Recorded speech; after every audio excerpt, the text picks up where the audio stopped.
1,24,000 অথবা 1,25,000 সাহাবা সেই দিন ময়দানে আমার নবী বসে আছেন উটের পিঠে। বুধুলি লগ্ন পরন্ত বিকেল, মৃদুমন্দ বাতাস, আল্লাহর নবী বসে আছেন উটের পিঠে।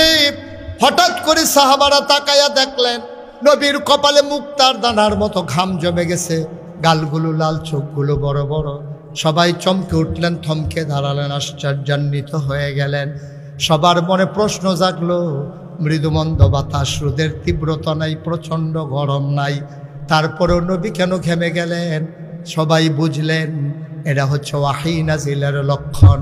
আল্লাহ তাবারক ওয়া তাআলা কোরআনুল কারীমে কয়, লাউ আনজালনা হাযাল কুরআন আলা জাবালিল লারাআইতাহু খাশিআম মুতাসাদ্দিআম মিন খাশিয়াতিল্লাহ। ওহিরামন পাওয়ার, ওহিরামন লোড, ওহিরামন ওজন, ওহিরামন লুট সইতে পারে না উট। দাঁড়ান, উটটা আস্তে করে বসে পড়ল। আল্লাহর নবী দাঁড়ালেন, তিনি মুচকে হাসলেন। ময়দানে ছিল 1,25,000 সাহাবা। কোনো মাইকের ব্যবস্থা ছিল না, কোনো সাউন্ড বক্স ছিল না, সাউন্ড সিস্টেম ছিল না। আল্লাহর নবী একটা ডাক দিলেন, শুনো। সাহাবায়ে কেরাম কয় 1,25,000 সাহাবা আমরা ছিলাম। সামনের মানুষটা নবীর ডাকটা যেমনি শুনেছি, পেছনের মানুষটাও নবীর ডাকটা এমনি শুনেছি। আর আমরা মাইক লাগাইয়াও পেছনের মানুষকে শোনাইতে পারি না, না অভিযোগ চলে আসে, বাইরের মাইক বাজে না। আর 1,25,000 সাহাবার সামনে নবী ডাক দিলেন, শুনো। সবাই কয় সামনের মানুষ যেমনি শুনেছি, পেছনের মানুষটা এমনি শুনেছি। নবী কি বললেন? নবী ডাকে বললেন, শোনো। সবাই তাকিয়ে আছে অবাক বিস্ময়। এমনি নবী সুন্দর, তার উপরে বিকেলের সোনালি রোদ, সৌন্দর্য যেন 1000 গুণ বেড়ে গেল। কপালে মুক্তার দানার মতো ঘাম, চুলগুলো তার হালকা হালকা কোঁকড়ানো, ঘর পর্যন্ত প্রলম্বিত। মুসলমান, আমার নবী চুলের ভিতরে তৈল দিয়ে যখন আছড়াতেন, অবাক বিস্ময়ে সাহাবারা তাকিয়ে দেখতেন, মনে হইতো চুলের মাঝে যেন মৃদুমন্দ ঢেউ দেখা যায়। নবীর কপালটা ছিল চওড়া, ভ্রুগুলো ছিল নবীর জোড়া ভ্রু। আমাদেরটা যেমন মাঝে ফাঁক, নবীরটা ছিল একসাথে লাগোয়া, ধনুকের মতো বাঁকা তার ভ্রু। সুবহানাল্লাহ কয় না? নবীর চোখের পাতাগুলো ছিল গোলাপি রঙের, এক একটা ফুটন্ত গোলাপের পাপড়ির মতো। তিনি কখনো বা যখন চোখের পলক ফেলতেন, মনে হইতো মৃদুমন্দ বাতাসে ফুটন্ত গোলাপের একটা গোলার পাপড়ি যেন দোল খাইতেছে। নবীর চোখের সাদা অংশ ছিল রক্তিমাভ সাদা, কালো অংশ ছিল কৃষ্ণ কালো। নবীর নাকটা ছিল খাড়া, ছিদ্রগুলো ছিল নবীর ছোট ছোট। ঠোঁটের উপরে ছিল চিকন সরু গোঁফ, ঠোঁটগুলো ছোট তার গোলাপি রঙের। মুসলমান, কখনো বা যখন তিনি মুচকি হাসতেন, ঠোঁট দুইটা যখন একটু ফাঁক হতো, অবাক বিস্ময়ে মানুষ তাকিয়ে দেখত, মনে হইতো গোটা পৃথিবীতে যেন বিজলি চমকাইছে। আল্লাহর নবী ডাক দেয়া কই, শুনো শুনো শুনো।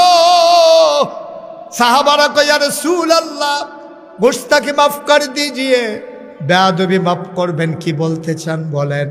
আল্লাহর নবী কই, মাত্র একটা আয়াত নাজিল হয়ে গেল, শুনবা নাকি? সাহাবারা কয়, দয়া করে যদি শোনান। আল্লাহর নবী শুনিয়ে দিলেন। কোরআনে ঢোকার আগে মরদুদ শয়তান থেকে ফানাহ চাই, যিনি রহমান যিনি রহিম।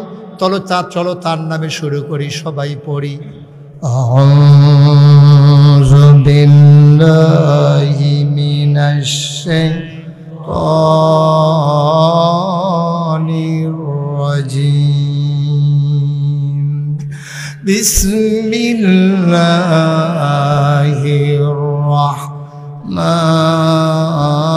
রাহমানির রাহিম।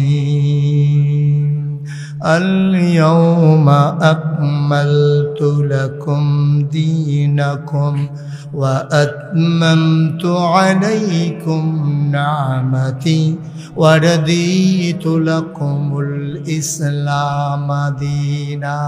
سبحان الله বলবেন না?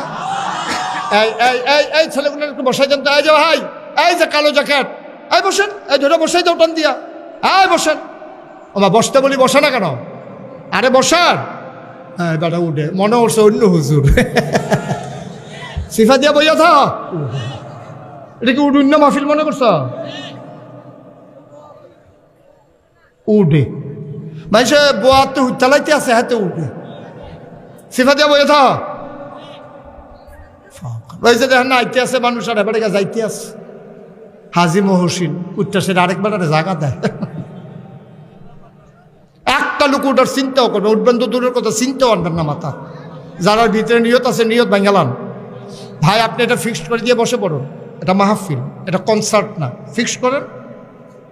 ওকে থ্যাংক ইউ সাহেব, ঠিক আছে তো স্টেপ নিয়ে গেছেন, ওকে ফাইন। আবার একেবারে ফিক্সড করে আপনি বসে পড়ুন। লোকজনের অনেক কষ্ট হচ্ছে, সবাই শুনতেছে তো, আপনার জন্য দেখতে পাচ্ছেন। আপনি নিচে বসুন, ফিক্সড করে দিয়ে বসে পড়ুন। আপনি সবাই পড়েন আমিন জোরে, মনে হয় যেন সান্দিন আমি নতুন আইসি আর কি। জোরে কামেন এই আওয়াজ, আর সান্দিনের তারার আওয়াজ নাই। আমি চিনি না সান্দিনের তারার কি আওয়াজ। সবাই বলো আমিন।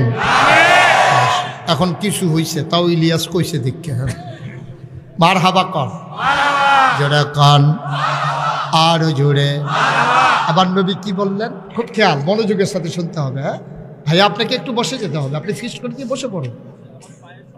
আহা এক সাইডে করে বসেন, তাইলে সবাই বলেন মার হাবা, জোরে পড়েন মার হাবা।